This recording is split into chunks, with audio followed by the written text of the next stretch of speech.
एक बार की बात है, जब वृंदावन के सभी गोप गोपी जन इंद्र यज्ञ करने की तैयारी कर रहे थे, तब भगवान श्री कृष्ण ने नंद बाबा और बड़े बूढ़े गोपों से इस यज्ञ के आयोजन का कारण पूछा। नंद बाबा बोले, बेटा, भगवान इंद्र वर्षा करने वाले बादलों के स्वामी हैं। वही सब प्राणियों को जीवन दान देने वाला जल बरसाते हैं और हम उन्हीं भगवान इंद्र की यज्ञों द्वारा पूजा किया करते हैं। यह धर्म हमारी कुल परंपरा से चला आ रहा है।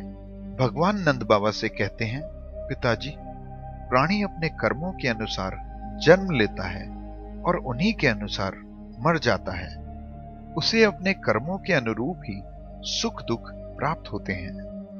यदि मैं आपकी बात मान भी लूं कि भगवान ही लोगों के कर्मों के फल निर्धारित करते हैं, तब भी कर्मों के अनुसार फल तो उन्हीं को देंगे जो कुछ कर्म करेंगे, परंतु कर्म न करने वालों पर तो उनकी भी प्रभुता नहीं चलती। जब सभी प्राणी अपने कर्मों का ही फल भोग रहे हैं, तो हमें इंद्र की क्या आवश्यकता। पिताजी, मनुष्य अपने कर्मों के अनुसार ही जीव जंतु और मनुष्य आदि भिन्न भिन्न शरीरों को ग्रहण करता है और उन्हें छोड़ता रहता है। वास्तविकता यही है कि कर्म ही गुरु है और कर्म ही ईश्वर है। जो लोग अपनी जीविका चलाने के लिए एक देवता को छोड़कर दूसरे देवता और फिर उन्हें भी छोड़कर तीसरे देवता की उपासना करते हैं, ऐसा करने से उन्हें कभी सुख नहीं मिलता। इसलिए हर मनुष्य को चाहिए कि अपनी जीविका चलाने के लिए वर्ण तथा आश्रम के अनुरूप धर्मों का पालन करते हुए कर्म का ही आदर करे, क्योंकि ये कर्म ही उसका इष्ट देव है। पिताजी, हम लोग तो वनवासी हैं, हमारे पास तो घर भी नहीं है। ये वन और पहाड़ ही हमारे घर हैं। इसलिए हमें इंद्र के यज्ञ के लिए इकट्ठा की गई सामग्रियों से गौ, ब्राह्मणों और गिरिराज पर्वत का पूजन करना चाहिए, जो इस कर्म प्रधान संसार में हमारे सभी कर्मों के सहायक हैं। भगवान श्री कृष्ण की इच्छा थी इंद्र का घमंड चूर करने की, और सभी गोपों ने भगवान की आज्ञा का पालन किया। इंद्र को जब इस बात का पता चला कि ग्वाल वालों ने मेरी जगह गोवर्धन पर्वत की पूजा करनी शुरू कर दी है, तब उसने क्रोधवश सामवर्तक नामक बादलों को ब्रज पर अंधाधुंध बारिश करने का आदेश दिया।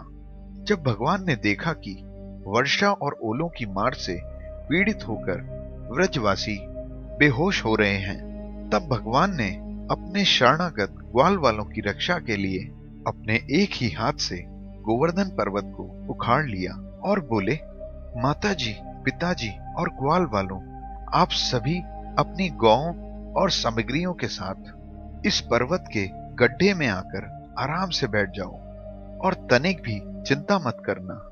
भगवान के वचन सुनकर उन सभी ने ऐसा ही किया।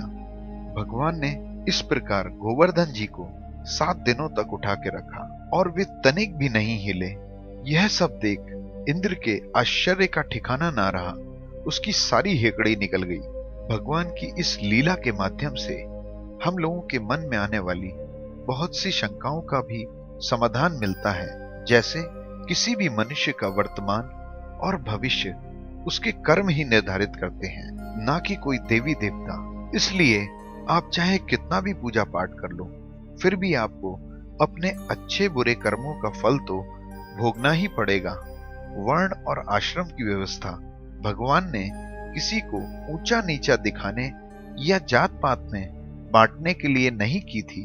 इसका उद्देश्य था कि संसार में सभी लोग अपनी जीविका चलाने के लिए एक ही काम ना करें। इसलिए भगवान ने कर्मों के 4 विभाग कर दिए। इस व्यवस्था का उद्देश्य यही था कि सभी वर्णों के लोग अपना अपना जीवन यापन कर सकें।